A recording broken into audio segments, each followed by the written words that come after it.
Hello, man. Dr. Sam here.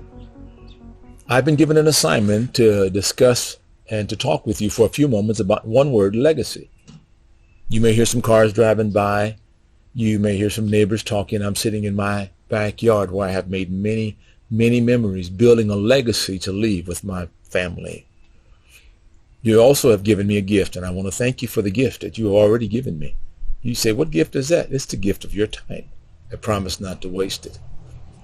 At 19 years of age, I ran across these words in the Bible in Proverbs chapter 13, verse 22.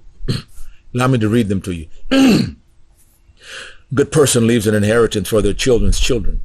The New Living Bible says, good people leave an inheritance to their grandchildren. The New English Standard Version says, a good man leaves an inheritance to his children's children. It's talking here about wealth, about money, that a wise person not only stores up something to take care of themselves, to take care of their children, but to also leave something for their children's children. The Bible says a good person does that. The Bible says a wise person says that. The Bible even says a good man, because what that implies is this: you're thinking about others. And many a man have made decisions that involve the thinking of themselves. Some of you may be making decisions right now, thinking about your momentary pleasure, when in reality you need to be thinking about others. So if you were here in my backyard with me, I would probably talk to you about four things. These are the values that I live my life by. I've lived my life by these four values for years. They all begin with the letter F. And the first one is, it's coming up there on the screen, family. My faith. My faith. My faith has always been number one since I surrendered my life to Jesus. You see, I found out the hard way.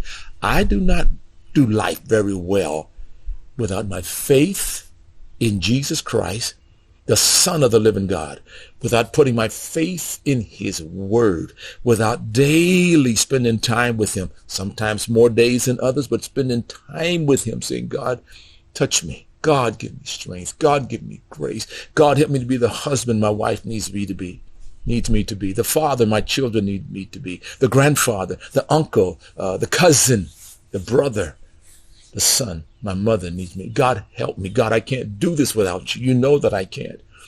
And I cry out to God every day for help, because my proven track record says without faith, I don't do too well. That's my number one value. Here's my number two value, is my family. I love my family. And we've made a lot of memories. We've gone on a cruise together. All 21 of us went on a cruise once. We've gone up in the snow together. We've spent weekends together in cabins, and big cabins. We spent a lot of time together. And if my grandchildren were here right now and I asked them, every time we do something that's special, what are we doing? And they would all say this word: we're making memories. We're making memories. And I've told my wife, I said, see, they don't understand what I'm really doing, but one day they will. I said, you see, baby, one day they're going to put me in the ground, and as they're walking away, they'll be crying, saying, remember this, remember this. They'll be laughing, remember this, remember this.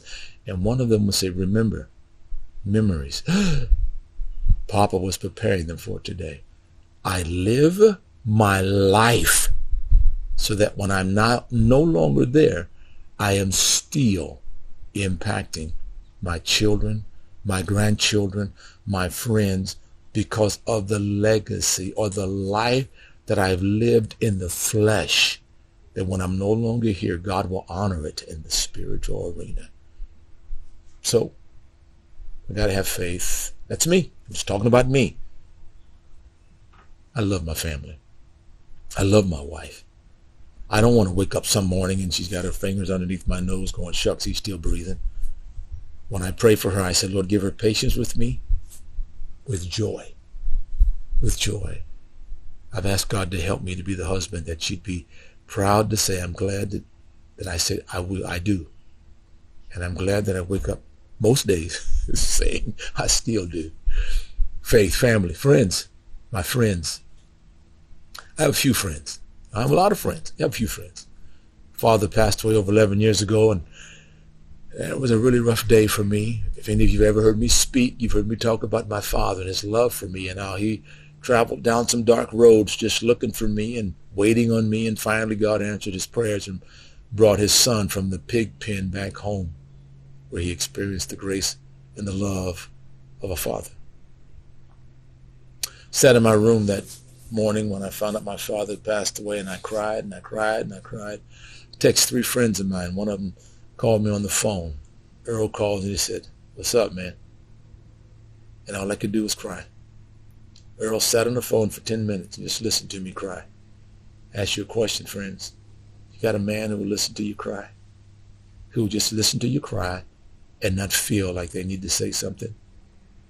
Do you have a friend that will see you in a hole and jump in there with you?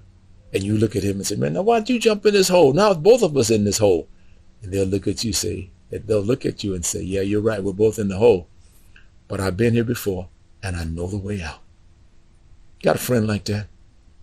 After about 10 minutes of Earl listening to me, he simply said, "I'll talk to you later. Bye," and hung up the phone.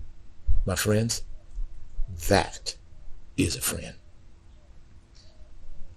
Faith, family, friends, and my future or my legacy. See what a legacy is? A legacy is what you leave behind when you're gone. When I'm physically gone, what people talk about, what people remember, what people say about me. See, that's how I really lived. My pastor, Bishop Donald Green, says, "Son, my job is to make sure that when you die, there's no smell left behind." I said, "Pastor, what do you mean by that?" He says, "There's a lot of preachers who preach good sermons and all the rest. Some of them are well known, some of them are not. Some of people are the same way. Some people are well known, some are not. And people will come to their funeral and they'll go to the graveyard and people will say something like this, 'Hey, remember this, remember this, remember this.' And those things will always be positive. And then invariably someone will say something like this, 'Yeah, but did you know?' You go, 'Did I know what?'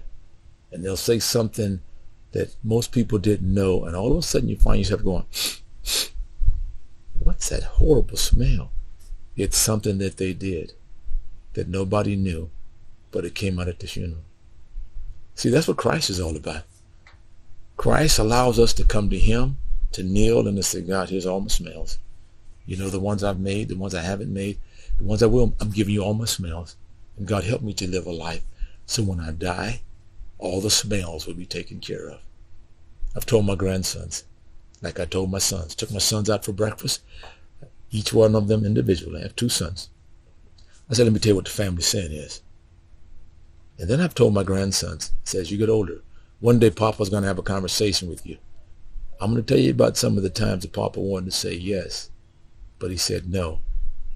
I'll tell you about a few of the times when Papa said no, said yes rather than when he should have said no. If you and I, men, don't tell our children, especially our sons, the family sins or the family secrets, they will, listen to me, they will, I'll say it again, they will repeat the family sin. Because they don't even know what the devil did to me, how he got to me internally, how he got to my mind, how he got to my spirit. Because see, now I'm a Christian and I'm going to push all that down because I don't want anybody to know. You have to use discretion. But man, I'm telling you, you want to set your sons free? Then tell them about some of your struggles. Tell them about some of the struggles of your father. Tell them about some of the struggles of your grandfather. And then you let them know that same spirit and that same bloodline that was in them is in you. And why are you telling me that? Because you need a blood transfusion, son. What do you mean a blood transfusion? That's what I told my son. I said, you need a blood transfusion. He said, what do you mean? How do I get a blood transfusion? And I looked at him and I said, you get a blood transfusion at the foot of the cross. By coming to Jesus and said, my father said this about himself, about his father, about his grandfather. He says it's in me. God, I don't want that to destroy me. God, I need you to give me strength. God, I need you to give me grace. Man, you want to leave a good legacy. We're leaving this place. We are leaving here. And you want people to say kind things. You want your wife, if you're married. You want people around you if you're single. Whatever condition or position you're in life, Jesus says, I will come to where you're at. I will enter into your life. I will make you a better person, and you can have an incredible legacy. It is a choice. He says, listen, come to me. Come to me, all you that are weary and heavy laden. He said, I'll give you rest. I'll give you peace. I'll give you joy. My friends, Whatever legacy you want to leave behind, start living it today. God bless you. I'm praying for you, my friend. I'm praying that God will bring you to the place where you will say, God, here's all my smells. Help me to have faith in you. Help me to be a family man to my wife, if you're married, to the neighbors, to my cousins, help me to be the man you've called me to be. Help me, Lord, to be a good friend. Your word declares if I want friends, I must be friendly and love God above all. Help me to live my life so when they put me in the ground, there will be no smells. God bless you, man. Have a great day.